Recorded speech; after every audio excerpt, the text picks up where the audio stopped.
Salam sejahtera dalam kasih Tuhan Yesus Kristus. Marilah kita berdoa. Kami naikkan syukur buat segala pertolongan dan anugerah-Mu Tuhan. Engkau yang telah mengajarkan kepada kami segala kemurahan dan kebaikan. Kasih-Mu yang selalu baru menuntun dan menolong kami. Saatnya Bapa, pagi hari ini kami akan mendengar kembali renungan firman Allah. Kiranya Engkau memberkati kami sekalian di dalam dan demi nama Tuhan Yesus. Amin. Mazmur 112 ayat 1 dan ayat yang kedua. Bahagia orang benar. Haleluya. Berbahagialah orang yang takut akan Tuhan, yang sangat suka kepada segala perintahnya. Anak cucunya akan perkasa di bumi, angkatan orang benar akan diberkati. Salah satu kebahagiaan di dalam Tuhan adalah seharusnya pada waktu kita menyukai perintah-perintah Allah. Saat kita memberikan hati kepada firman Tuhan. Saat hidup kita setuju, sepakat dengan firman Allah. Sebab dikatakan berbahagialah orang yang takut akan Tuhan. Takut akan Tuhan itu lebih cenderung kepada menghormati, menghargai, kemudian mentaati firman Allah, menjauhi segala kejahatan dan hidup sesuai dengan ketetapan Allah. Sehingga berbahagialah orang yang takut akan Tuhan, yang juga sangat suka kepada segala perintahnya. Yang berbahagia mereka adalah orang yang takut akan Tuhan dan yang sangat suka kepada segala perintahnya. Ini adalah sesungguhnya sebuah kebahagiaan, yaitu bila mereka takut akan Tuhan dan menyukai segala perintahnya.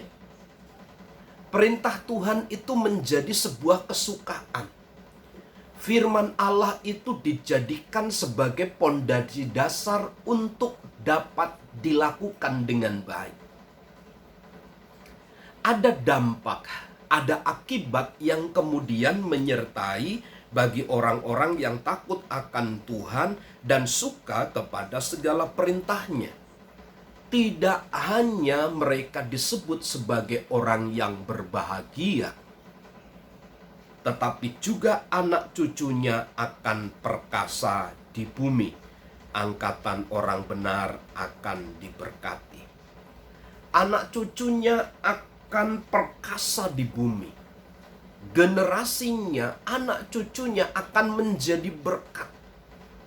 Akan menjadi pribadi di mana Kristus itu akan ditinggikan di dalam hidupnya. Ada generasi-generasi perkasa di bumi ini. Perkasa bukan karena kekuatan fisik. Perkasa bukan karena sesuatu yang dikerjakan, tetapi oleh karena mereka adalah orang-orang yang takut akan Tuhan. Sungguh Bapak Ibu Saudara, bagi kita yang takut akan Tuhan dan menyukai segala perintah Tuhan, maka anak cucu kita akan perkasa di bumi. Akan menjadi pribadi yang kuat, menjadi pribadi yang tangguh.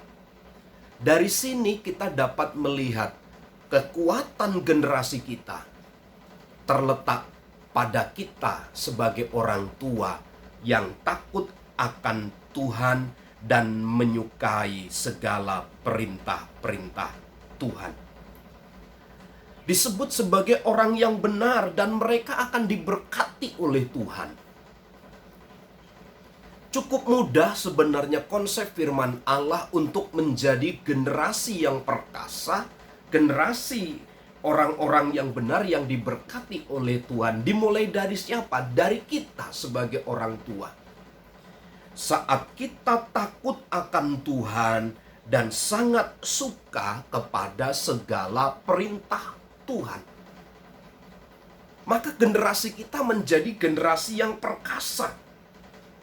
Anak cucu kita menjadi perkasa di bumi, menjadi seorang yang kuat, dan orang-orang yang benar pasti akan diberkati. Jadi pagi hari ini tidak akan pernah sia-sia pada waktu kita melakukan firman Tuhan, hidup di dalam takut akan Tuhan. Kita tidak akan pernah mengalami kerugian pada waktu kita menyukai firman Allah. Karena ada generasi, ada anak cucu kita yang disebut oleh Tuhan sebagai generasi yang perkasa di bumi. Dan tentu adalah mereka angkatan orang benar yang akan diberkati oleh Tuhan. Mari kita ciptakan generasi-generasi yang luar biasa yang dimulai dari pribadi kita masing-masing. Selamat pagi, Tuhan memberkati.